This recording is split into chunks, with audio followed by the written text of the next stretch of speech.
ગોવિંદ દામોદર માધવેતિ, ગોવિંદ દામોદર માધવેતિ, ગોવિંદ દામોદર માધવેતિ.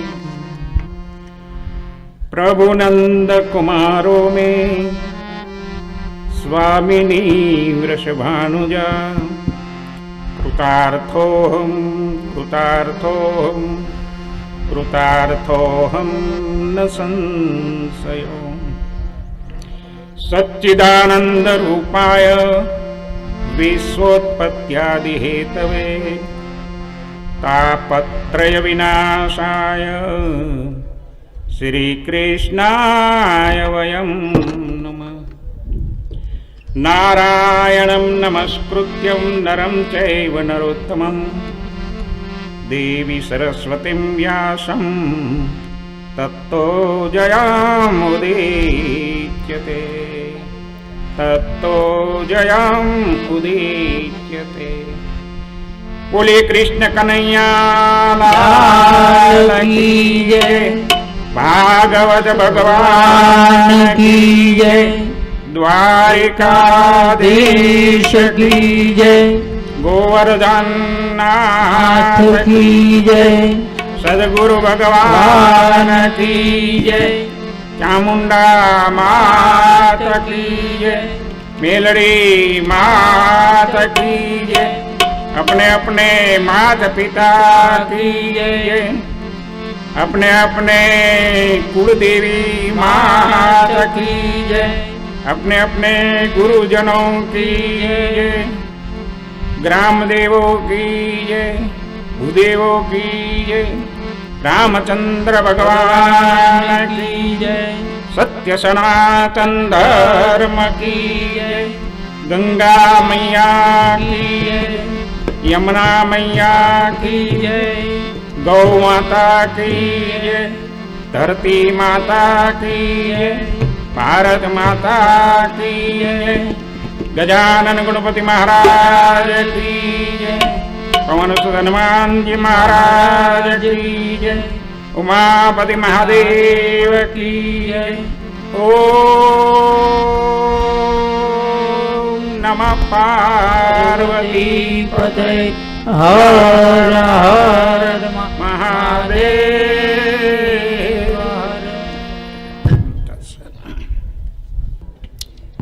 કાળાસર જગ્યાથી પૂજ્ય બાપુ પધાર્યા છે, તો એમને વિનંતી કરવાની કે આ સમયે પ્રાસંગિક આપણને આશીર્વચન સંભળાવે. વસુદેવમ સુતમ દેવમ કંસસાણુરમર્દનમ દેવકી પરમાનંદમ કૃષ્ણં વંદે જગદગુરુ. આજે ગામ લાક્ષુકિયાના આંગણે, માલિકિયા પરિવારના આંગણે અથવા ગણેશ બાપાના આંગણે એમના બાળગોપાળ શ્રી સાધુ બાપા લક્ષ્મીમાં, ત્યાર પછી રાણાભાઈ તો આપણે સમક્ષ હમણે જતા એવું કહેવું તો કહેવાય, મનુબેન તથા રાણાભાઈ. સદગતિ શાંતિ નિમિત્તે આમ તો આપણે પિતૃ કાર્ય કરતા હોય, 8-9 પ્રકારના લીલ પિતૃ થતા હોય, બધા પ્રકાર વિધિ આપણે અલગ અલગ કરતા હોય, પણ બધી વિધિમાંથી બાકાત થાય ને ક્યાંય શેડા મેળ ન થતો હોય, એના માટે શ્રીમદ ભાગવત હોય. શ્રીમદ ભાગવત ખરેખર તો આગળ આપણા વડવાનો વિચાર લઈએ તો ખરેખર માથા કપાઈ જતા, અને દળ અને માથાનો મહિમા આવે છે એવા કોઈ પૂર્વજો હોય છે, એને તમે ગમે એટલી વાર પાઓ એને કોઈ તૃપ્તિ થાય નહીં. એનું જ્ઞાન યજ્ઞ સિવાય ક્યારેય શાંતિ મળતી નથી. શ્રીમદ ભાગવતનો મહિમા આપણે લક્ષ્યમાં લઈએ તો ખૂબ જ મહત્વના 2 હિસાબ એમાં આપણને ઊભા થાય. શાંતિ મળવાની એ વાત અનિવાર્ય સંજોગ, પૂજન થઈ ગયું, ઠાકોરજીની હાજરી થઈ ગઈ, ભાગવત ગવાવાનું છે. ભાગવત ગવાવાના લાભને લઈએ તો એમાં 3 મુદ્દા આવશે મોક્ષના. મોક્ષ કથા માલપા જેટલી ભેળો એટલી ઘણી નાની મોટી ભળી જાય, પણ મુદ્દા ભાગવતના 3 આવશે. પહેલો ભાગવતનો મુદ્દો આવશે જ્ઞાન ને દીપાવવા માટે. ભક્તિ મહારાણીને જ્ઞાન વેરાઈ ગયું, એ પહેલો મુદ્દો આવશે હરિદ્વારના નાકાનો. પહેલી કથા ન્યા થઈ. ત્યાર પછી બીજી કથા ધંધુકારી અને ગોકર્ણની આવશે. અને ત્રીજી આપણે 5,500 વર્ષો પૂર્વે પાંડવો થઈ ગયા અને પાંડવોની પેઢીમાં દિલ્હીની ગાદી પરીક્ષિતને મળી. 3 મુદ્દામાં ભાગવત 7 દિવસમાં પૂર્ણ થાય. ભાગવત છે મોક્ષ કથા માટે મહત્વનો હિસાબ છે, અધોગતિના આત્મા માટે મહત્વનો હિસાબ છે, અથવા શક્તિ ઘટતી એના માટે મહત્વનો હિસાબ છે. પણ આપણને આમાંથી શીખ બધાને શું મળશે? તો કે એક તો સાંભળવા મળશે. આપણામાં અજ્ઞાન હોય થોડુંક દૂર થાય. અજ્ઞાનને કાઢવા માટે જ્ઞાન જોઈએ. જ્ઞાન છે બજારની વસ્તુ નથી કે આપણે પૈસા દઈને ખરીદી લઈએ. એ તો જ્ઞાનીના શરણે થઈએ ને એમાંથી નીકળે ડાયરેક્ટ.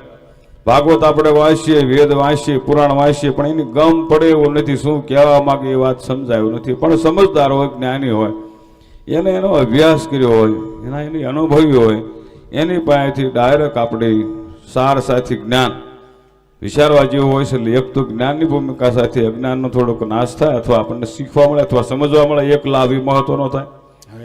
બીજો લાભ એવો છે ટુકડો ના ટુકડો. નાની ઝૂંપડી મરસું રોટલો ખાતા હોય તો ટુકડાનો મહિમા બતાવ્યો છે.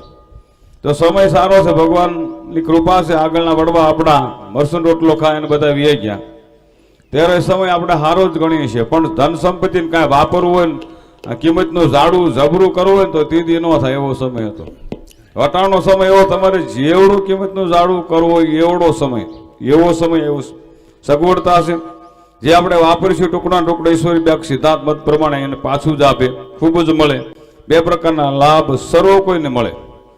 એ પિતૃને સદગતિ મળશે, એ પેઢીનું વપરાયેલું ધન છે એનો ટુકડો ટુકડો સિદ્ધાંત પ્રમાણે ઈશ્વરી બેક પાછું આપશે. એવા લાભ તો આમાં જરૂર મળે. એમાં બ્રહ્માજીનું વાક્ય, બ્રહ્માજીના મુખમાંથી નીકળેલું વસન ક્યારેય મિથ્યા થાય ને વસન દેવાળા બ્રહ્માજી એનું કહેવું છે કે ધર્મ અર્થે ટુકડોના ટુકડો સિદ્ધાંત મુજબ કાંઈ વપરાયેલો હોય એમાં તલવાર કોઈ દેવ કે દેવી રોકી શકતા નથી. એને આપવું જ પડે. એટલે જ કીધું છે કે દેવોને પૂજનારા દેવોને, પિતરોને પૂજનારા પિતરોને, ભૂતોને પૂજનારા ભૂતોને અને મને પૂજનારા મને. આ બ્રહ્માજીનું એક વાક્ય છે કે આ પ્રમાણે હોય છે, પણ એનું ફળ છે કોઈ રોકી શકતું નથી. આ 4 પ્રકારની વ્યવસ્થા છે. પિતૃની વ્યવસ્થા નીચે હોય, દેવતાની વ્યવસ્થા નીચે હોય, ભૂતની વ્યવસ્થા નીચે જગત હોય, અને પરમપિતા પરમાત્માનું મૂળ સ્થાન છે એથી વ્યવસ્થા હોય. એમ સત્કર્મ અનુસંધાને કોઈ પણ પ્રકારનું કર્મ આપણે કર્યું હોય એનું ફળ બ્રહ્માજીનું કહેવું કે કોઈ તલવાર આગુ પાછું કરી શકતા નથી, મળે જ છે.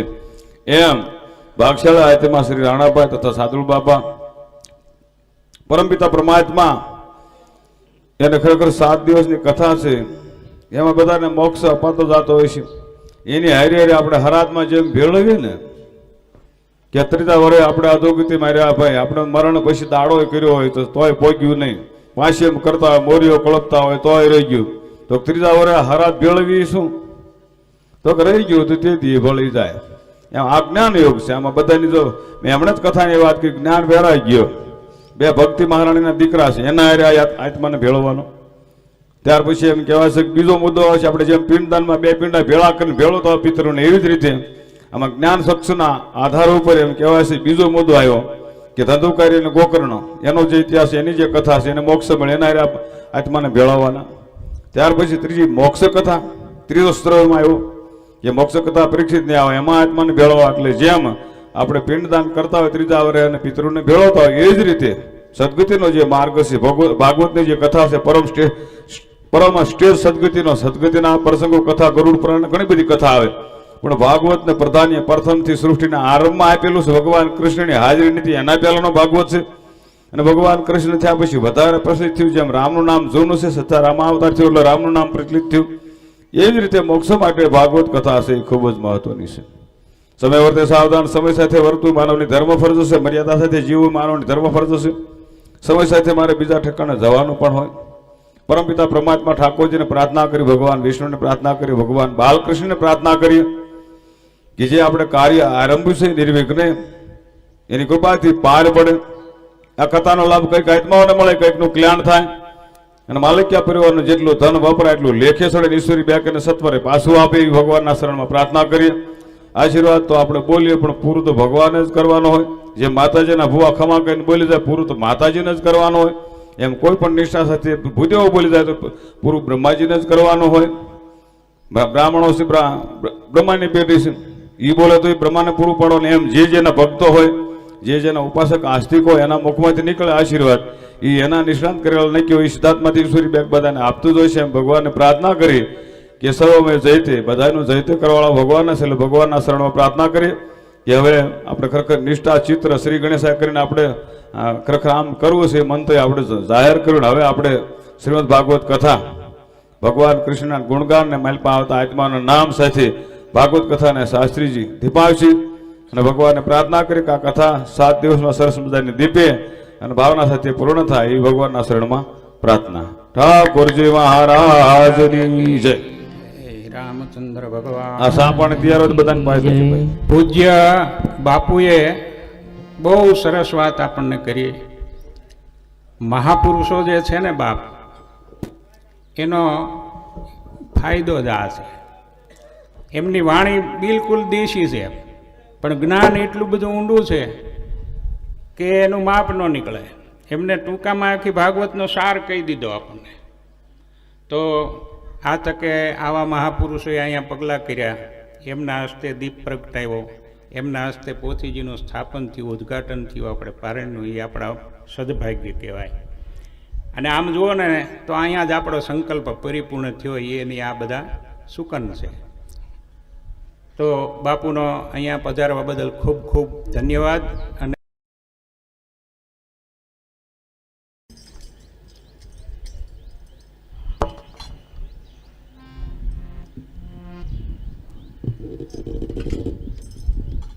આ ગ્રંથનું નામ ભાગવત શું કામ પડ્યું?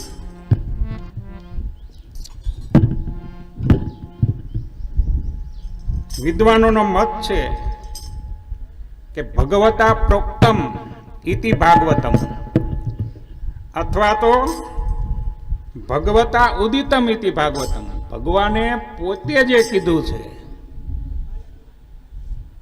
એનું નામ ભાગવત. આ ગ્રંથના કેનાર એ ભગવાન પોતે છે. એક ગીતા અને એક ભાગવત, આ બે ગ્રંથ છે ને બાપ, એ ભગવાને પોતે કીધા છે.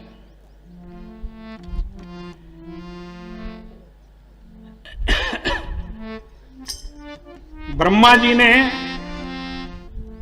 ભગવાને પોતે આ ભાગવત આપ્યું છે, કીધું છે. અને ત્યાર પછી બીજા બધા એની પાસે ગયો છે. તો એટલા માટે આનું નામ ભાગવત પડ્યું છે. આ ભાગવત એક તો આપણા મૃત્યુને એક પ્રસંગ બનાવી દે છે, મૃત્યુની બીક મટાડી દે છે. વધારેમાં વધારે બીક માણસને કઈ એ કઠણ ચોટ છે કાળની રે મરણ મોટેરો માર, કંઈક રાણા ને કંઈક કઠણ ચોટ છે કાળની રે મરણ મોઢેરા માર, કંઈક રાજા ને કંઈક રાજિયા, કંઈક રાજા ને કંઈક રાજિયા, એ મેલી હાલ્યા ઘરબાર, એ તે હરિનો રસ પીજીએ. મોટામાં મોટી બીક માણસને હોય હરિનો રસ પીજીએ. તો મરવાની બાપ હું તમે. અને સંતોએ તો એમ કીધું છે કે બીક રાખવી બહુ હારી. જેને માણસને મરવાની બીક નથી ને એ તો રાવણ થઈને ફરે છે. तुलसी जग में आए के जो चाहत कल्याण, एक याद रख मौत को दूजो श्री भगवान. जन्म धारण કર્યા પછી જો માણસ પોતાનું કલ્યાણ ઈચ્છતો હોય ને બાપ, એને સતત મૃત્યુને યાદ કરવું જોઈએ, સતત રામનું નામનું સ્મરણ કરવું જોઈએ. ભાગવત છે ને બાપ, એ મૃત્યુનો ડર મટાડે છે. ઈ એમ કે છે કે મૃત્યુ શું છે આપણને સમજાવે જ્ઞાનથી. જ્ઞાનનો ગ્રંથ છે ભાગવત છે ને, એ તો બાપ વિદ્વાનોની કસોટી કરતો ગ્રંથ છે. ભાગવત એમ કે છે કે જેમ આપણે લુગડા બદલીએ છીએ શરીરના, એમ આત્મા લુગડું બદલે એટલે કે શરીર બદલે, એનું નામ મૃત્યુ. બાકી આપણને એટલે કે આત્માને તો કઈ જન્મ મરણ છે જ નહીં, એને કોઈ બંધન જ નથી. તો આ જ્ઞાન આપે છે આપણને. મૃત્યુ એટલે ભગવાનના ધામમાં જાવું. આપણે જુઓ સત્યનારાયણની કથા કરી, કોઈ સારો પ્રસંગ હોય ગણપતિ દાદાને બોલાવી, આપણે ભગવાનને કેટલી વખત બોલાવી છે. આપણે હિન્દુ ધર્મ સનાતન ધર્મ માનનારા પંચદેવને પૂજી. આપણે સાચો સનાતની કોને કહેવાય? પંચદેવને પૂજે એ, બાકી બધા વાળા. પંચદેવ ક્યાં? પેલો ગણપતિ, બીજો સૂર્યનારાયણ ભગવાન, ત્રીજી માં, પછી જે આપણી કુળદેવી હોય કે માં જગદંબા જે કઈ ગણો, ચોથા વિષ્ણુ ભગવાન, અને પાંચમાં ભોળાનાથ. આ પાંચને જે ન પૂજે એ સનાતની નથી. અને ધર્મ દુનિયાની અંદર માત્ર એક સનાતન છે. સનાતન સિવાય કોઈ ધર્મ નથી. બધા વાડા છે, બધા પંથ છે. અને પંથ છે ને માણસોએ એવા સ્વાર્થના કાઢ્યા છે કે બાણાને એવા આમ બાંધી દીધા કે એ પાંચમાંથી નીકળી ગયા. સનાતન મટી ગયા છે. માણસો જુઓ ને તો પંથમાં પડી. બાપ આપણે તો સનાતની આ પાંચને માનવા વાળા. તો સનાતનમાં આપણે અવારનવાર આ પાંચ દેવ છે, એના અનેક સ્વરૂપ છે, એને આપણે વારંવાર અહીં બોલાવતા હોય કર્યા, પધારો બાપ. ભજન હોય તો આપણે બોલાવી, પાટે પધારો ગણપતિ. અને આવે છે ને ગણેના કામ ગણે ઉકેલે. એક વખત ગણે બેહારી દીધો પછી એ કામ પૂરું. હજારો વખત આપણે ભગવાનને બોલાવી, પછી એક વખત એ આપણને ન બોલાવે તો એમાં આકરું શું લગાડવાનું? રાજી થઈને જવું પડે કે ભગવાનનું તૈયારીમાં જ રહેવાનું. 50-60 વર્ષ થઈ જાય મહારાજ, હું તો 69 પહોંચી ગયો છું, પણ પછી ન તૈયારીમાં રહેવાનું કે હવે ભગવાન ક્યારે બોલાવે એ કઈ નહીં, જાવું એટલે ઘૂઘરા બાંધીને જવાનું. પછી એમાં રોતું નહીં જવાનું. આ ભાગવત શીખવાડે છે આપણને. આ ભાગવતની કથા આપણને જ્ઞાન આપે છે. તો શ્રીમદ ભાગવત એનું મહાત્મય આજે મારે વર્ણવાનું. મહાત્મય એટલે કે એનું મહત્વ, એની મહત્તા. કોઈ પણ વસ્તુ હોય, શાસ્ત્ર હોય, માણસ હોય, એનું મહત્વ ન સમજાય ત્યાં સુધી કિંમત થાય નહીં માણસને. બજરંગદાસ બાપા જ્યારે થતી ભક્તિ એમની બગદાણામાં પોગી ગયેલા અને નાના નાના પરચાય તે દઈ દીધેલા, પણ એટલા જાહેર નહીં. અને ભાવનગરની બજારમાં હાલ્યા જાય, હારે એક એમનો સેવક મોટો દંડો, દિવાળીનો ટેમ, દિવાળી એક ફટાકડાની લારી વાળો એને બાપુનું તો મસ્તી હોય એની પોતાની, અને પોતાનું શરીર એવી કાયા એવી હતી એટલે આને થોડીક રોનક કરવાનું મન થયું. બાપુ સીતારામ બચ્ચા, બાપુ છોકરા વાળું ફટાકડા નથી લેવા. હવે જાણે છે કે આ ફકડ માણા છે તો એ મહર કર્યો, છોકરા વાળું કે ફટાકડા નથી લેવા. વળ્યા પાછા સમજ્યા કે આ એ વાલા ત્યાં સારું સંભાળ્યું કે મારા છોકરા છે ઘણા, ગામ આખાના છોકરા મારા જ છે ને. કે વાલા કે શું કિંમત છે ફટાકડાની? કે બાપુ હું તો કહું, તમે તમારા જ્યાં જાતા હોય જાઓ, હું તો ના ના એમ નહીં, તું જે કે હાસું કે. અને હું ખોટું નથી કહેતો, હું હાસું કહું છું. આ ફટાકડાની કિંમત તો કઈ કે ક્યાં લેવા છે કે આ છે એ બધા. બાપુ કે આ બોલે દેરાને જોયા ને બાપુના, ટૂંકી પોતળી પહેરેલી, કબજી, બીજું કાંઈ નહીં, માથે એક સાયફી બાંધેલી. કે બાપુ તમારે ન લેવાય અને ખુશીથી પધારો મારા બાપ, મારી ભૂલ થઈ હોય કે માફ કરો. નાના કાલા કે એવું કાંઈ છે નહીં, કઈ ને કઈ કિંમત કઈ કેટલાક ના છે કે જો 71 રૂપિયા કાઢો ને તો છે તો વધારે, પણ 5000 દઈ દેવા છે. એમ કે વાલા ઓલાને કે આલ ભર કે ગાડીમાં લઈ આવી, ગાડી ભાડે ગાડી લઈ આવ્યા. ઓલો જોવે જ છે આ શું કરે છે, ફટાકડા ભર્યા ડેકીમાં બધા, બંડીમાંથી બંડલ કાઢ્યો કે લે વાલા કે 10,000ની થોકડી કાઢીને દઈ દીધી. કે બાપુ આ એટલા બધા કે ન થાય, આમાં તો અડધા થઈ કે એ વાલા તારા છોકરા ફટાકડા ફોડશે કે રાય જે હશે. પછી ઓલાએ પૂછ્યું કે આ છે કોણ ઓલાને? કે આ બજરંગદા બાપુ છે કે. ત્યાં તાને નામ સાંભળ્યું, લાકડી જેમ પગમાં પડી ગયું, આંગળાની ધાર થવા માંડી કે મારી ભૂલ થઈ બાપુ.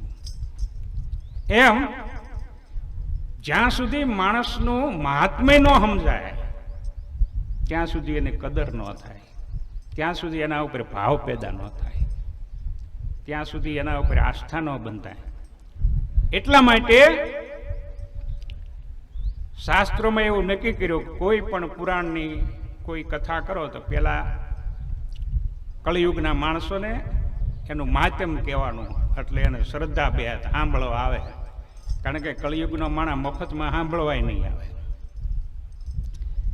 કાંઈક એનું વાહે મળતર હોય, વળતર હોય તો આપણે કાંઈક કરવી, નહીતર આપણે કાંઈ કરવી નહીં.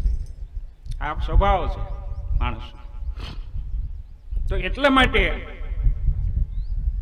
આ મહાત્મ્ય કહેવાનું થાય છે. બાકી તો આ કળિયુગ છે, ભજન કરવું અઘરું છે. અત્યારે માણસ 4 પુરુષાર્થ છે ને આપણા, ધર્મ, અર્થ, કામ અને મોક્ષ.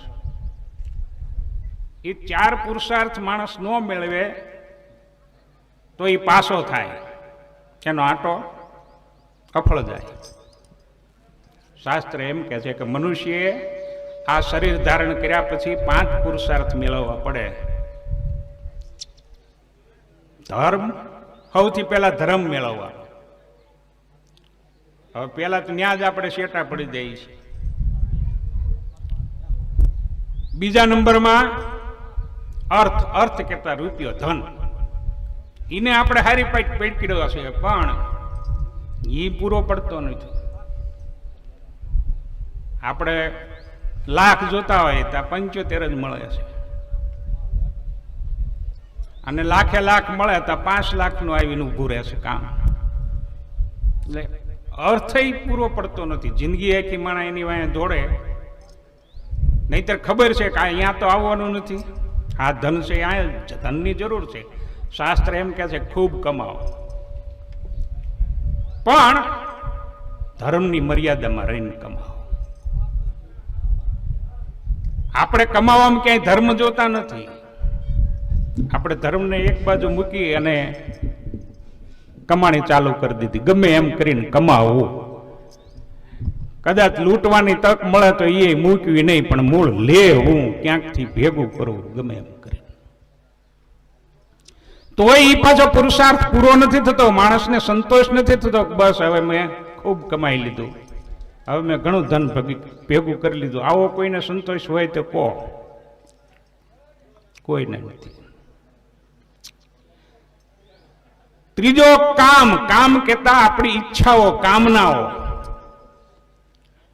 માણસે ક્યારેય એવું કીધું કે હવે મારી બધી ઈચ્છા પરિપૂર્ણ થઈ ગઈ? આવું ક્યારેય કીધું? માણસને તમે છેલ્લી અવસ્થામાં હોય ને એને પૂછો તોય કે એક મારી ઈચ્છા બાકી છે, એક તો બાકી હોય ને હોય જ તે. કોઈ દી બધી ઈચ્છા ક્યારેય પૂરી થઈ હોતી નથી. એટલે એ આપણે ત્રીજો પુરુષાર્થ છે એ પૂરો થશે તો મોક્ષની તો વાત જ ક્યાં રહી. માણસ ધર્મ અર્થ ને કામ ત્રણ મેળવે તો જ મોક્ષ થાય, નહીતર મોક્ષ થાય નહીં. જ્યાં સુધી ઈચ્છા રહિત ન બને ત્યાં સુધી એનો મોક્ષ નથી થવાનો. એટલે આ ચાર પુરુષાર્થ છે, એ ચાર પુરુષાર્થ આપણે ન મેળવી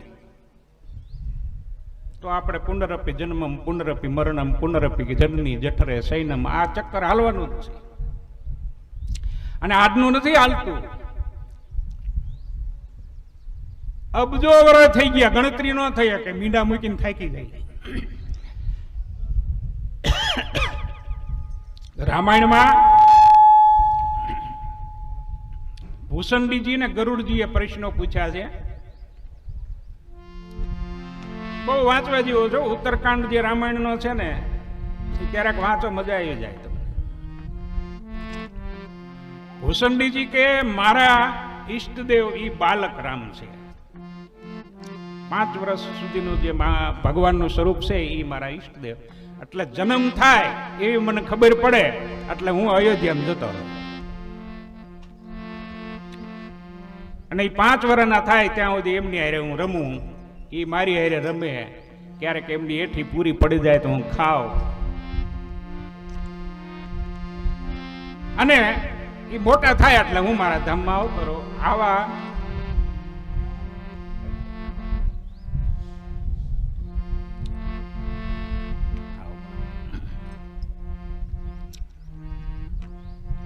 યુગે યુગે રામાવતાર થાય. 4 સતયુગ, ત્રેતા, દ્વાપર ને કલી, આ 4 યુગની ચોકડી જાય અને ફરીને વળી પાછા એ શરૂ થાય એટલે વળી આ રામાવતાર થાય. આવા 28 રામાવતાર ભૂષણજી કે મેં જોયા છે. હવે વિચાર કરો, આ તો એમની જ વાત છે. એથી તમને આગળ એક વાત કરું. એક ઋષિ હતા,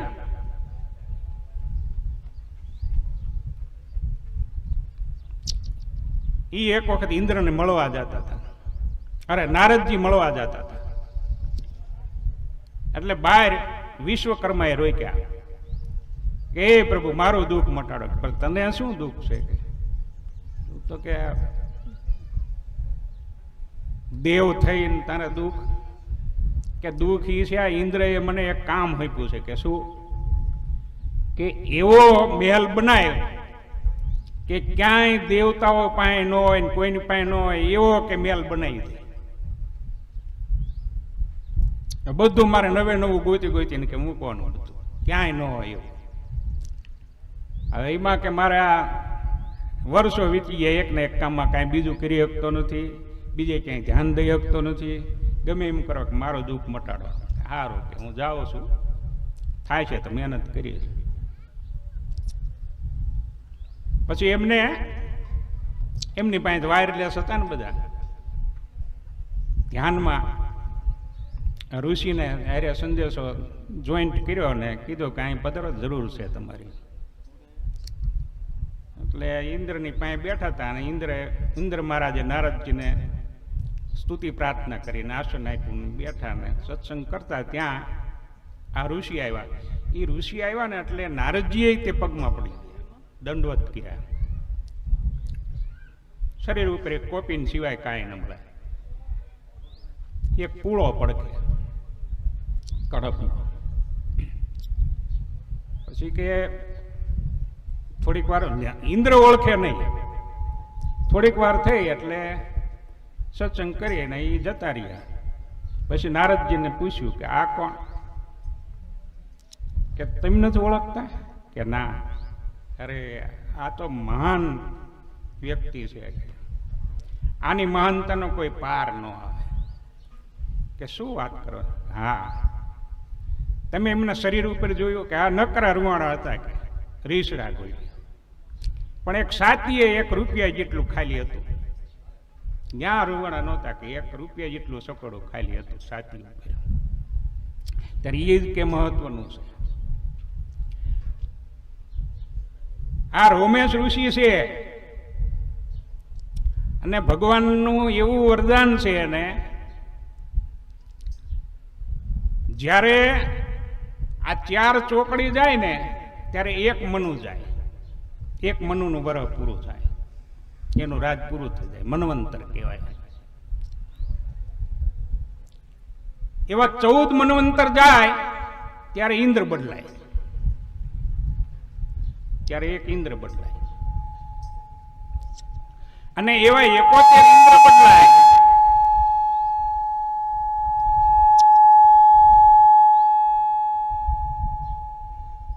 ત્યારે બ્રહ્માજીનો 1 દી થાય, એવી 1 રાત. એવું 100 વર્ષ બ્રહ્માજીનું આયુષ. એમાં 50 પૂરા થઈ ગયા, 51મું હાલે. એમાં પેલો દિન, પેલો પોર ચાલુ છે અત્યારે.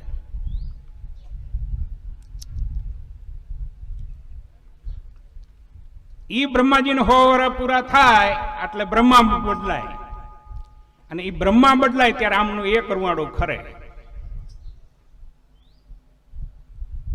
એ કે જે આટલા સકડા જે પડ્યું છે ને, સકડા જેવું, એટલા બ્રહ્મા બદલાઈ ગયા. વિચાર કરો. એના પંડમાંથી બધા રૂવાડા જતા રહેશે ત્યારે એનો અંત આવશે, ત્યાં સુધી એનો અંત નહીં આવે. તમે વિચાર કરો કે આ અનંત કાળથી આ સૃષ્ટિનું મંડાણ છે, કોઈ જેનો હિસાબ ન કરી શકાય. અને એ સૃષ્ટિના મંડાણ થયું ત્યારથી હું તમે હારે ને હારે પેદા થાય છે. આપણા 1 જન્મ નથી, અનેક જન્મો આપણા જતા રહ્યા. આમાં હું તમે કંઈક વખત ભાઈ હશું, કંઈક વખત બાપ દીકરા હશું, ક્યારેક તમે મારા બાપ હશો, ક્યારેક હું તમારો બાપ હશું, ક્યારેક પતિ પત્ની હશું. કેટલાય સંબંધો આપણા બંધાઈ જ ગયેલા છે. આમાં આ તો ઓળખતા નથી આપણે, આપણને જન્મ યાદ નથી રહેતો. બાકી આપણે બધા એકના એક જ છીએ, આપણે કોઈ નોખા છીએ જ નહીં. બાપ 4 પુરુષાર્થ જ્યાં સુધી માણસના પૂરા ન થાય ત્યાં સુધી એનો મોક્ષ થતો નથી, ત્યાં સુધી એનું જીવન અફળ છે. એટલા માટે મનુષ્ય આ 4 પુરુષાર્થ છે ને બાપ, એને પૂરવા માટે પ્રયત્ન કરવો જોઈએ. અને એના માટે સૌથી પહેલા ધર્મનું ભાથું ભેગું કરવું પડે. ધર્મ એ પહેલો પુરુષાર્થ છે. છોકરાઓનો જન્મ થાય ત્યારથી એને ભણવાનું. અત્યારે તો હમું નમું નો છોકરું થાય ત્યાં બાલ મંદિરમાં મૂકી દે ભણવા. પેલી નિશાળ એની એ છે કે એને ધર્મ શીખવાડો. એને બાવડું પકડીને મંદિરે લઈ જાઓ, એને બાવડું પકડીને કથામાં લઈ જાઓ, કીર્તનમાં લઈ જાઓ, ભજનમાં લઈ જાઓ, એને ધર્મનું જ્ઞાન કરાવો. જો એનું સફળ જીવન ઈચ્છતા હોય તો. બાકી તો આપણા જેમ એ રૂપિયા ભેગા કરવામાં જીવન આખું કાઢી નાખશે. હરવાળે કઈ વળશે, વાય પ્રજા શું કરે એની કઈ ખાતરી નથી. હારો રૂપિયો હશે તો હારામાં વપરાશે. આપણે માણસ ધારે ને એટલું કમાઈ શકે. કમાવું એ માણસના હાથમાં છે, કારણ કે કર્મ પ્રધાન વિશ્વ છે. ભગવાને છૂટ આપી, ભાઈ કર્મ કર, એ તારો અધિકાર. ફળ કેવું શું ક્યારે આપવું એ મારા હાથ. તો જેવું કર્મ એવું ફળ મળે. સારા કર્મનો રૂપિયો હોય તો સારા ઠેકાણે વપરાય, નહીં તો તમે તૂટી જાઓ તો એ રૂપિયો તમે ધારો ત્યાં ન વપરાય. કાં કોકને કંદડવામાં જાય, કાં તો પોલીસ થાણામાં જાય, અને કાં તો દવાખાને જાય. જો રૂપિયો હારો નહીં હોય તો એ હારા ઠેકાણે વાપરી નહીં શકાય. કમાણી બાપ હારી કરજો, ખૂબ કમાવો જરૂર છે, પણ સારી કમાણી કરો. આપણે આવો પદ્મ પુરાણમાંથી ભાગવતજીનું મહાત્મ્ય આપેલું છે. પદ્મ પુરાણમાંથી એટલા માટે કે આ તો મહાભાગવત પુરાણ છે. હું મારી ઓળખાણ પોતે આપું તો એ કંઈ જામે નહીં, પણ મારી ઓળખાણ સનાભાઈ આપે કે આ ભાઈ આપે તો એ કંઈક યોગ લાગે. એમ ભાગવત પુરાણની ઓળખાણ ભાગવત નથી આપતું, પદ્મ પુરાણ આપે છે. આ આપણે મહાત્મ્યની શરૂઆત કરી પહેલા 1-2 મિનિટ ભગવાનના નામનું સ્મરણ કરી લઈએ. જય ગોપાલ રાધે કૃષ્ણ ગોવિંદ ગોવિંદ. જય ગોપાલ રાધે કૃષ્ણ ગોવિંદ ગોવિંદ.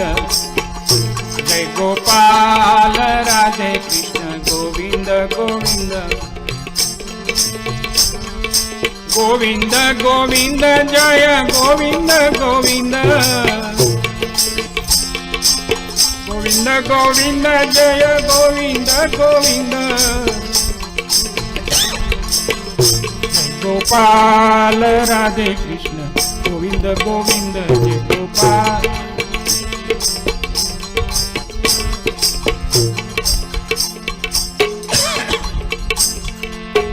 ગોવિંદ બોલો હરિ ગોપાલ બોલો. ગોવિંદ બોલો હરિ ગોપાલ બોલો. ગોવિંદ બોલો હરિ ગોપાલ બોલો. ગોવિંદ બોલો હરિ ગોપાલ બોલો. રાધારમણ હરિ ગોવિંદ બોલો. રાધારમણ હરિ ગોપાલ બોલો. રાધારમણ હરિ ગોવિંદ બોલો. રાધારમણ હરિ ગોવિંદ બોલો. ગોવિંદ બોલો ગોપાલ બોલો. ગોવિંદ બોલો હરિ ગોપાલ બોલો. ગોવિંદ બોલો હરિ ગોપાલ બોલો. ગોવિંદ બોલો હરિ ગોપાલ બોલો. ગોવિંદ બોલો હરિ ગોપાલ બોલો. ગોવિંદ બોલો હરિ ગોપાલ બોલો. રાધારમણ હરિ ગોવિંદ બોલો. રાધારમણ હરિ ગોવિંદ બોલો.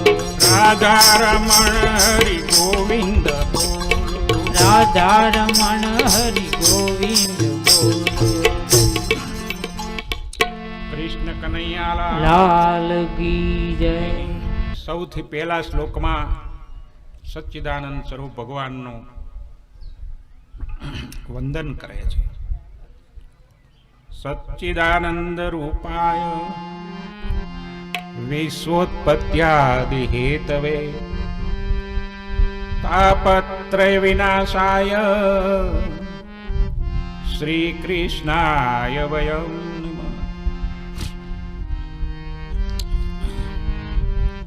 પ્રથમ શ્લોકમાં ભગવાનનો પરિચય આપે છે. પેલા સ્વરૂપ પરિચય આપ્યો કે ભગવાનનું સ્વરૂપ કેવું છે. તો ભગવાનનું સ્વરૂપ સચ્ચિદાનંદ, સત, ચિત અને આનંદ, આ ત્રણ ભગવાનનું સ્વરૂપ છે. સત કહેતા જે કાયમ છે, સત કહેતા જે પેલા હતું, આજ છે અને કાલ રહેવાનું, એનું નામ સત. સત એટલે અજરમર, સત એટલે નિરંતર, સત એટલે પરમાત્મા. ચિત્ત કહેતા ચૈતન્ય. આ જગત આખું છે ને બાપ, એનું સર્જન ઈશ્વરે પોતાનામાંથી કર્યું છે.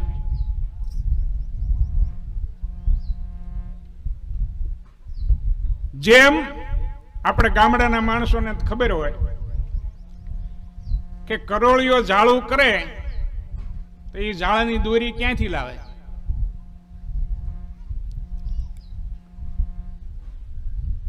પોતાના પંડમાંથી. એમ આ જગતની રચના ભગવાને પોતાનામાંથી કરી, અને કરોળિયો જેમ એની રમત પૂરી થઈ જાય ત્યારે જાળું હંકેલી લે. આ કોઈએ જોયું છે? એ પાછું ગળી જાય.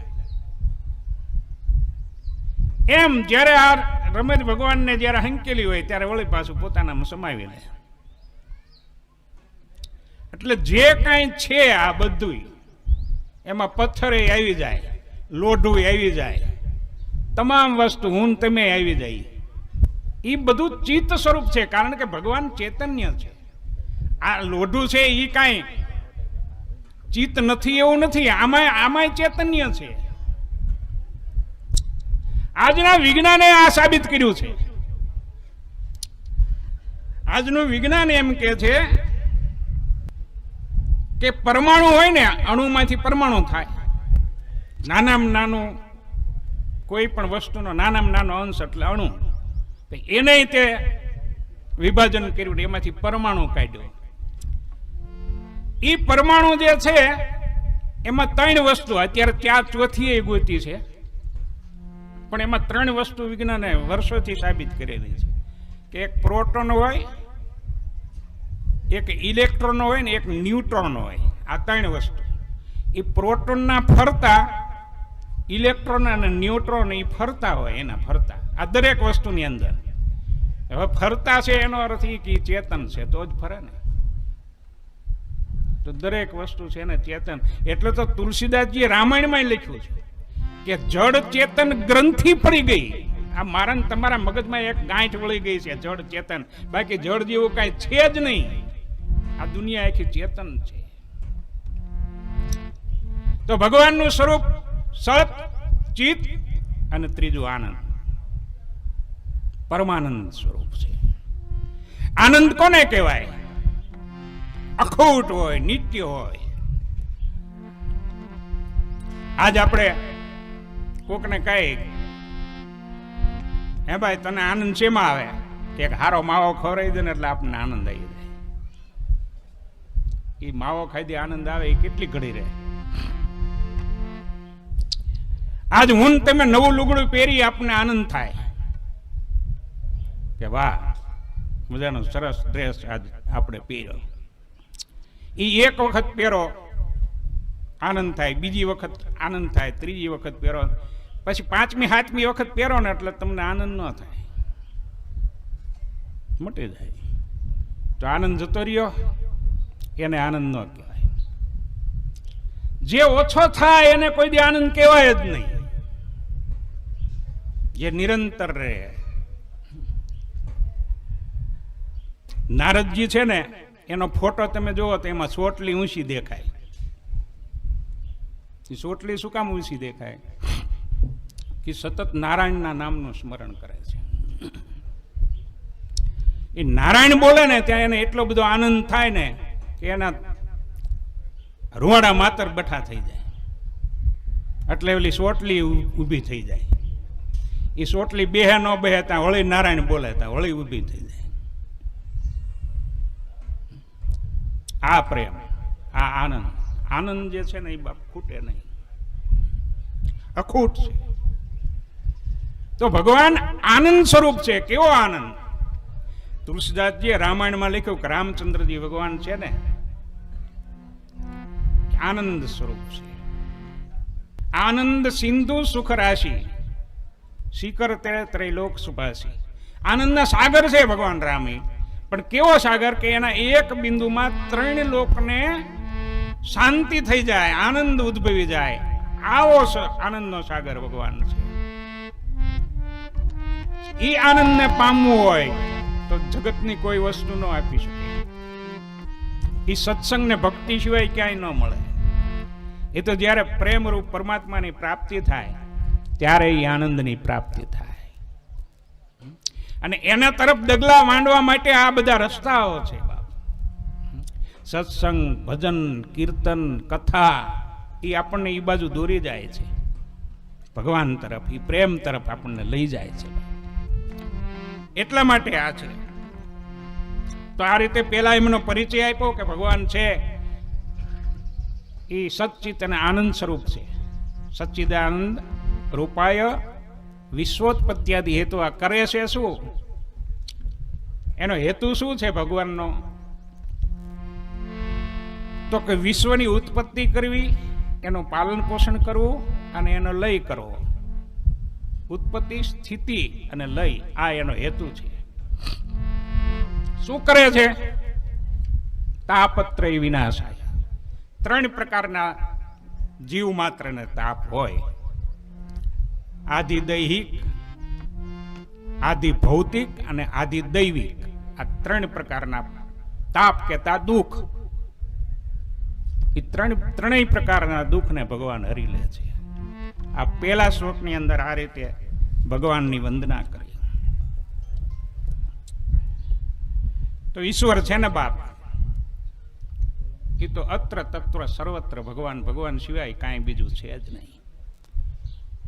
એટલા માટે સતત એ મગજમાં સ્મરણ રાખવાનું કે આપણે જે ધરતી ઉપર હાલ્યા જાય છે એ ભગવાન જ છે. એ ભગવાન એના ઉપર હાલ્યા જાય છે. જ્યાં ત્યાં ગંદકી ન કરવી, જ્યાં ત્યાં થૂકવું નહીં, કારણ કે ભગવાન માથે થૂક્યા બરાબર ગણાય. બહુ વિવેકથી વર્તન કરવું બાપ. કારણ કે આ સૃષ્ટિ ઈશ્વરમય છે અને આપણે એના જ સંતાનો છીએ, આપણે એના જ અંશ છીએ. એટલે આપણામાં એના થોડાક ગુણ તો આવવા જોઈએ ને મારા વાલા. એ ગુણ મેળવવા માટે આ બધી મથામણ છે મારા વાલા. હાથદીમાં આપણે કાંઈક મેળવવાનું છે. સારા જગમાં છે તું વસુ, તારામાં હું શક્તિ આપો. દયા કરીને દર્શન શિવ આપો. શંભો ચરણે પડી માગું, ઘડી રે ઘડી કષ્ટ કાપો. દયા કરી શિવ દર્શન આપો. એ દયા કરીને દર્શન શિવ આપો. દયા કરી દર્શન શિવ આપો. આ ભગવાન મારા ને તમારા આદિ વ્યાધિ અને ઉપાધિ બધું હરી લે છે. ભગવાનને પ્રાર્થના કરી કે હે મારા વાલા, આ હાથદીમાં અમારા ઉપર એવી કૃપા કરજે કે અમારા આદિ વ્યાધિ ને ઉપાધિ બધું હરી લેજે. ઉપાધિ હરાય ગમે ને કે ન ગમે? સરપંચને ન ગમે, બીજા બધાને ગમે. કારણ કે એ ઉપાધિ, પદવી, ઉપાધિ એટલે પદવી. એ પદવી હરી લે ન ગમે ને આપણને. આદિ વ્યાધિ ને ઉપાધિ મારો વાલો હરી લે છે બધું. ઉપાધિ ન હરે ત્યાં સુધી તો આદિ વ્યાધિ જાય જ નહીં. ઉપાધિ જ્યાં સુધી પદવી રહે ત્યાં સુધી માથે બોજ રહે, ત્યાં સુધી ભાર રહે માથે. પહેલા પદવી હરે. આ ભગવાનના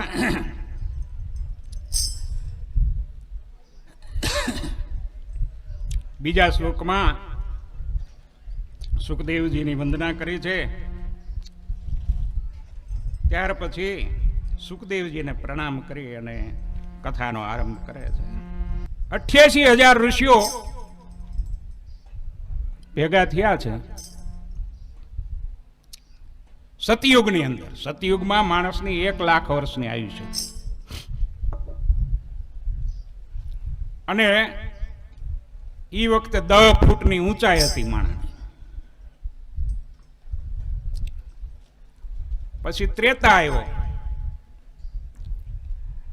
ત્રેતામાં 1 મીંડું ઉગડી ગયું એટલે 10,000 વર્ષ, 10,000 થાય ને, 10,000 નું આયુષ્ય અને 2 ફૂટ ઊંચાઈ ઘટી.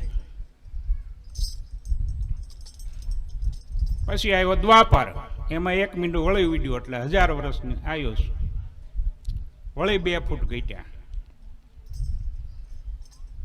પછી આવ્યો કળિયુગ. અત્યારે લગભગ 5 પહોંચ્યા છીએ ઊંચાઈમાં. અને 1 મીંડું ઉડી ગયું 100, પણ 100 તો કોક ભાગ્યશાળી હોય એ પોગે, બાકી હોય એ પોગતા નથી. ઊંચાઈમાં કાંઈક રહ્યા છે, એમાં કાઠી દરબારો કાંઠાળા આવી હોય.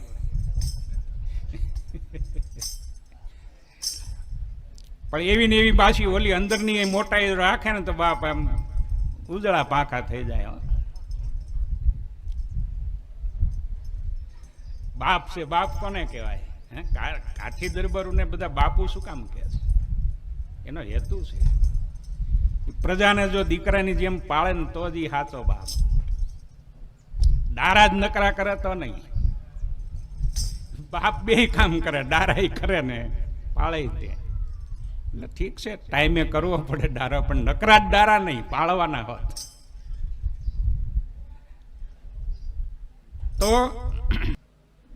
88,000 ઋષિઓ સતયુગમાં ભેગા થયા અને વિચાર કરે છે કે આપણે કાંઈક કરવું જોઈએ આ શરીરનો ઉદ્ધાર કરવા માટે. અને આપણે તો બધાય સંસાર ત્યાગી દીધેલો પરમાત્મા માટે થઈ પરમાત્માને મેળવવાના પ્રયત્નો કરવાના, કે આપણે કાંઈક કરવી. કે શું કરશું? કથા બિહારી, કે બિહારવી, પછી કે કેવડી બિહારવી. એટલે કોઈ કે વરહની, કોઈ કે 5 વર્ષની, એમ કરતા કરતા 1000 વર્ષે પહોંચ્યું કે 1000 વર્ષની કથા બિહારવી. જેમ આપણે 7 દીની બિહારીને 1000 વર્ષની કથા બિહારી. હવે 88,000 આવડા આ જ હતા ને એ વખતે નકરી વનરાય જ હતી, નકરું જંગલ જ હતું, બીજે ક્યાંય ઉગાડપટ હતો જ નહીં. તો કે પણ એના માટે તો વ્યવસ્થા પાછી થવી જોઈએ. આપણે 88,000 છીએ, ખબર પડે એમ માણા, ખેડૂ વર્ગ આવે, વેપારી વર્ગ આવે, ભૂદીઓ આવે, બટુકો આવે, આ જંગલમાંથી બધા આદિવાસીઓ આવે. આ બધાયનું ક્યાંક પહોંચ તો થવું પડે, એવું રહેઠાણ ગોતવું પડે. એટલે મૂંઝાણા કે તારે ઈ ક્યાં ગોતવું? કે હાલો બ્રહ્માજી પાસે જાય. એટલે બધા આવ્યા બ્રહ્માજી પાસે. બ્રહ્માજીએ બધાનો આદર સત્કાર કર્યો, કારણ પૂછ્યું કે આ કારણે આવ્યા. એટલે બ્રહ્માજીએ એક ચક્ર આપ્યું, ચકડું, કે આયલો પૃથ્વી ઉપર ફરો, જ્યાં ચકડું બંધ થઈ જાય ત્યાં તમે કથા બિહારજો. એટલે ફરતા ફરતા ફરતા નેમિશરણીમાં આવ્યા, ત્યાં એ ચકડું બંધ થયું. નેમી કરતા અણી ચકડાની ધાર એ ક્ષીણ થઈ. એટલે નેમિશારણીએ એનું નામ આપ્યું, જંગલનું નામ નેમિશારણ્ય. અને ન્યા એ લોકોએ 88,000 ઋષિઓએ કથા બિહારી. હવે આ કેવા ઋષિઓ છે?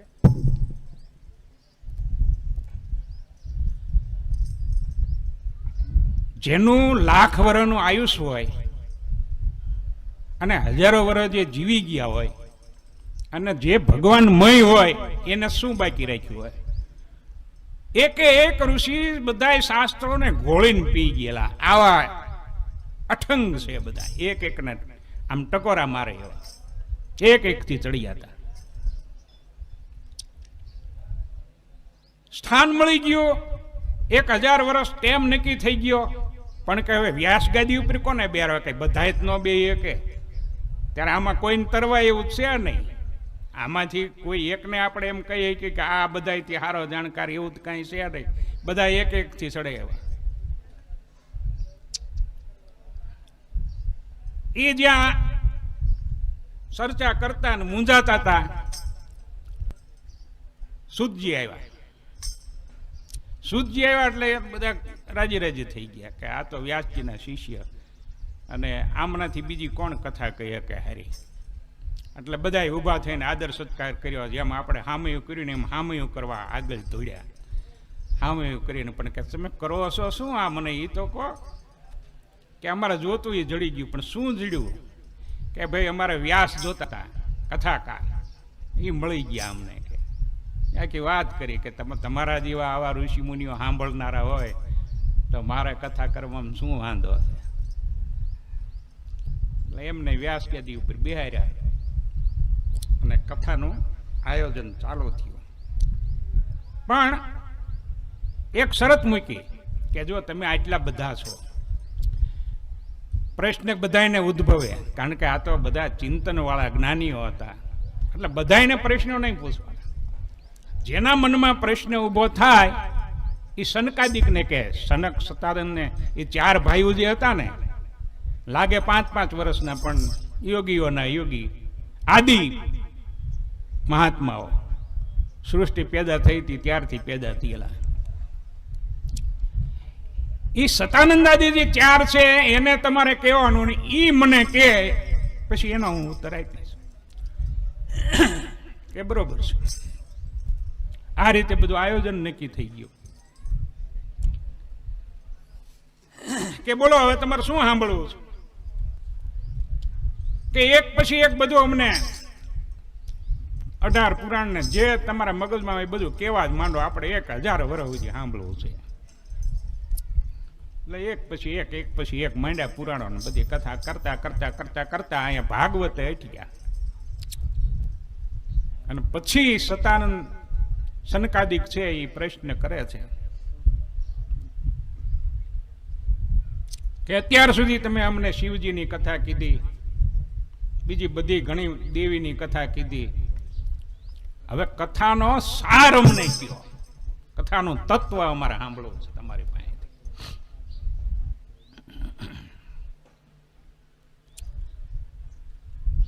કથા રસાયણ અમને કઈ સંભળાવો. 4 પ્રશ્નો એમને પૂછ્યા છે. માયા મોહ નિરાસશ્ચ વૈષ્ણવે ક્રિયતે કથમ. માયા અને મોહથી વૈષ્ણવો, પરમ વૈષ્ણવો જે છે એ છુટકારો કઈ રીતે મેળવે છે, આ પહેલો પ્રશ્ન કર્યો. બીજો પ્રશ્ન કર્યો, ઇહ ઘોરે કલો પ્રાયો જીવશ્ચાસુરતામ ગત ક્લેશાક્રાંતસ્ય તસ્યૈવ શોધને કિમ પરાયણમ. હે પ્રભુ, આ ઘોર કળિયુગમાં જીવો આસુરી વૃત્તિના થઈ ગયા છે. એ આસુરી વૃત્તિના જીવોને શુદ્ધ કરવાનો શ્રેષ્ઠ ઉપાય કયો, આ અમને કઈ સંભળાવો.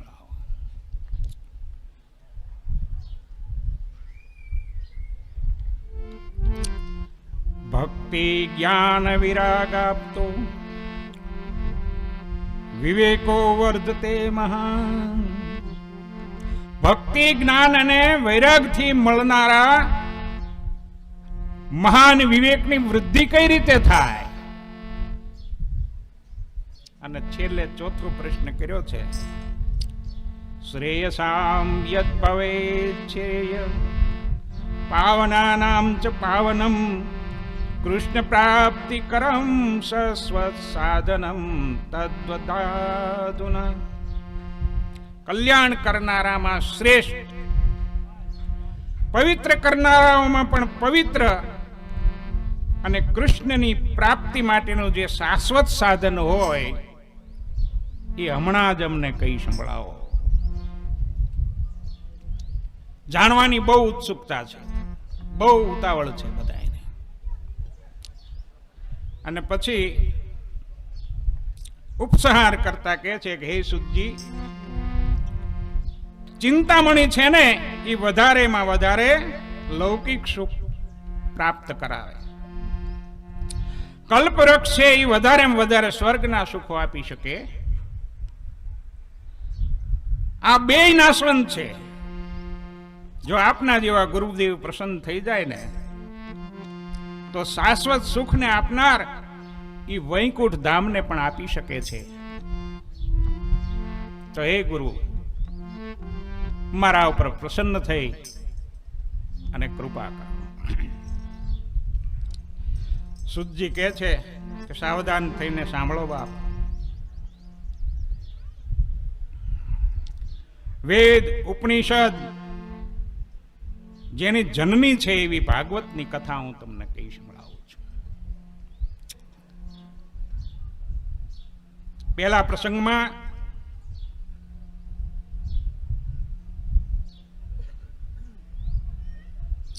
જ્યારે પરીક્ષિત રાજાને સુખદેવજી ગંગાના કિનારે કથા સંભળાવતા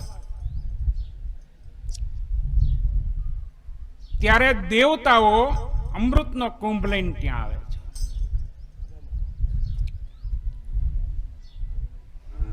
સુખદેવજીને કહે છે કે પ્રભુ મૂળ તો તમારે આ પરીક્ષિતને મોતનો ભય છે, એમાંથી છૂટવા માટે આ કથા કરો, આ અમૃત એને પી દો હાલો, એટલે એ અમર થઈ જાય. પછી ભલે ગમે એટલા સર્પ દંશ થાય એને કાંઈ નહીં થાય, પણ બદલામાં અમને કથા આપો. જે કથા તમે પરીક્ષિતને કહી રહ્યા છો ને એ કથા અમને કયો. આ વખતે સુખદેવજી હસવા લાગ્યા અને બોલ્યા છે, ક્વ સુધા ક્વ કથા લોક, ક્યાં અમૃત અને ક્યાં કથા.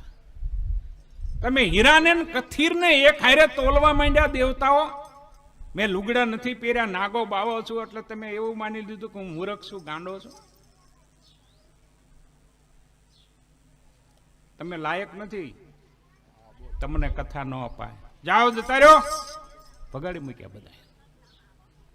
વિલા મોઢા કરીને બ્રહ્માજીની પાસે આવ્યા, બધી વાત કરી કે બાપજી સુખદેવજીએ તો અમારું અપમાન કરીને કાઢી મૂક્યા અમને, કે શું કામ ગયા હતા કથા માંગવા, કે ગાંડા નથી. એ કે પણ એમને એવું કીધું કે તમે લાયક જ નથી, કે આ અમૃતને ઠુકરાવી દીધું ને. એટલે બ્રહ્માજીને તે વિચાર થયો કે આમ ભાગવતમાં આટલું બધું હોય છે. દેવતાઓ આપણે એક કામ કરી કે શું, આપણે ભગવાનને મેળવવાના જેટલા સાધન છે, ભક્તિ પ્રાપ્ત કરવાના જેટલા સાધન છે એ બધાય ભેળા કરવા અહીં લાવો. એક ત્રાજવું બાંધ્યું સ્વર્ગલોકમાં, બ્રહ્મલોકમાં, અને એ તુલા લાવીને તોલ કર્યો. એક બાજુ ભાગવત મૂક્યું ને એક બાજુ બીજા બધાય સાધન મૂક્યા. ભાગવતનું પલ્લું ઊંચું રહ્યું. બ્રહ્મલોકમાં આ બને છે બનાવ, આ બાજુ કથા હાલે છે પૃથ્વી લોકમાં. હવે બ્રહ્મલોકના અને પૃથ્વીના સમયમાં બહુ ફેર છે, આપણા સમયમાં ઘણો ફેર છે. બ્રહ્મલોકમાં 1 સેકન્ડ જાય ને ત્યાં આપણે દિવસો જતા. કારણ કે બ્રહ્માજીનું આયુષ્ય આપણે જોયું ને 100 જ વર્ષ, પણ એ 100 વર્ષ કેટલા લાંબા. એટલે આ બધી અહીંયા ત્રાજવાની માથાવીટ કરતા ને ત્યાં વિમાન નીકળ્યું પડે. ઘરરાતી બોલી એટલે બધા દેવતાઓ બ્રહ્માજીને એ ડોકાણા, શું આ ઘરરાતી બોલી. ત્યાં તો દેવતા વિમાન અને પરીક્ષિત બેઠેલા, અને સીધું આ તો દિલ્હી. એ કે નો સરપંચની ચૂંટણી લઈ, નો તાલુકામાં, નો ડેલિગેટ, નહીં ધારાસભ્ય, નહીં સંસદ સભ્ય, પાદરો ન્યા કે તારે આ જો આ ભાગવત આ આપણે જોયું ને કે તોયલું તા હું શું થયું. આ ભાગવત સાંભળ્યું વિનો પ્રતાપ કે સીધો ભગવાનની પત્નીને પામી ગયો. આ એનો મહિમા છે.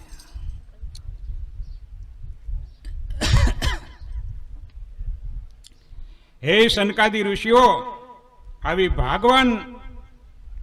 ભગવાન રૂપ કથા એ કાંઈ પેલી નથી. આ કથા પહેલાના સમયમાં દયારામ સાગર એવા સનકાદી કે નારદજીને સંભળાવી હતી. સુરજી ઋષિઓને કહી રહ્યા છે. સનકાદી ખામાં જ બેઠા છે, એમને પ્રશ્ન કરવાના છે કે આજે સનકાદી કર્યા ને એમને આ પેલા કથા નારદજીને કઈ સંભળાવી. એટલે બધા ઋષિઓને આશ્ચર્ય થયું કે બાપજી ઘડીક થોભો, અમારે એ જાણવું છે કે નારદજીએ ઘડીક ક્યાંય ઊભા ન રહી, એ હાથ દી કથા સાંભળે.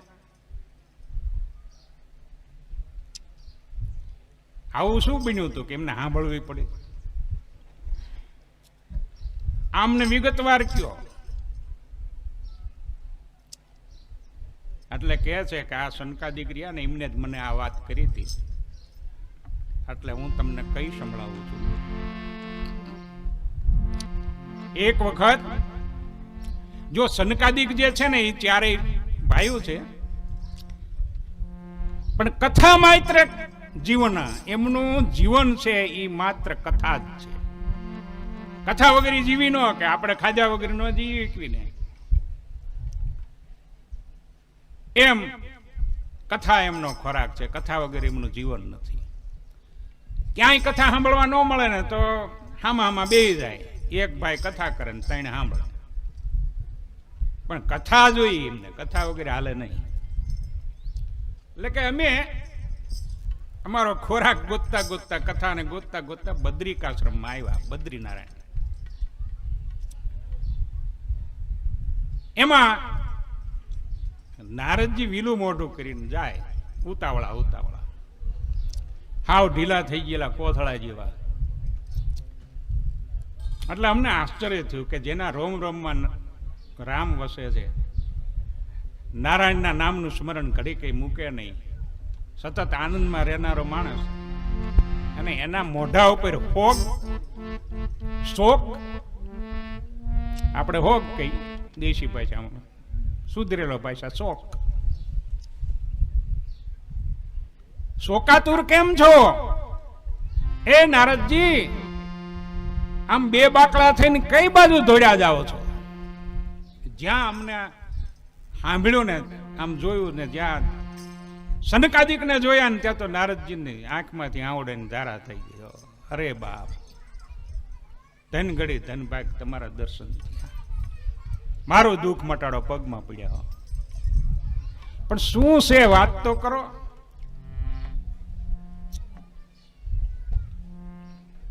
હું બધા લોકમાંથી ફરતા ફરતા ફરતા ફરતા મૃત્યુ લોકમાં આવ્યો. અનેક તીર્થોમાં, ધર્મસ્થાનોમાં બધે ફર્યો, પણ કળિયુગે ભરડો લઈ લીધેલો છે. માણસોએ ધર્મ મૂકી દીધો છે, નીતિ ક્યાંય દેખાતી નથી. છોકરાઓને માત્ર ધન ભેગું કરવા સિવાય બીજું કોઈ શીખવાડતા નથી. ધર્મ ક્યાંય દેખાતો નથી. અનીતિનું આચરણ થાય છે. પુરુષોને જુઓ તો સ્ત્રીઓના લુગડા પહેરે છે, સ્ત્રીઓ જેવા વાળ વધારે છે. સ્ત્રીઓને જુઓ તો માથે વાળ કપાવી નાખે છે, વિધવા જેવા વેશ ધારણ કરીને ફરે છે. સ્ત્રીઓ પોતાના શરીર વેચવા માંડી છે. અધર્મનો કોઈ પાર નથી. મને ધર્મ ક્યાંય દેખાણો નથી. ફરતો મુંજાતો હું હેલો જાઉં છું, પરિભ્રમણ કરું છું.